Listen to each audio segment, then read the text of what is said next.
اسود ده ب3 رجول يعني، ولا عشان ابقى فاهم بس؟ قلت اهو ايام الجاهليه يعني كانوا جهله مش فاهمين حاجه، لكن انت دلوقتي في زمن حديث يعني في تعليم والناس بقت بتفهم وفي حقوق انسان.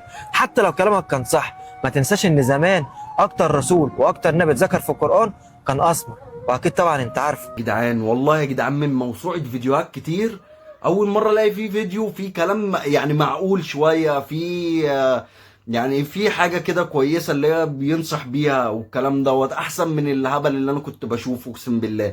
بس هي الجزء اللي في الاخر عشان ما تفتكروش الباقي عدل واسمر وباي باي يا فحمة والكلام دوت ايه، عشان نبقى فاهمين. بس هي الكام جملة اللي في الاخر دول. كان موسى عليه السلام.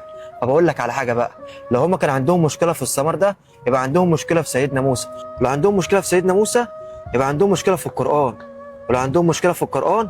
المهم خش في الموضوع بسرعة، يعني كمل الموضوع بس خش في الموضوع، اختصر الموضوع. في ايه؟ اختصر، قول له الجملتين مفيدين وهو كده كده هيشتغل. طالما بص في الارض كده يبقى هو هيشتغل خلاص، هيكمل الشغل. يبقى عندهم مشكله في ايمانهم.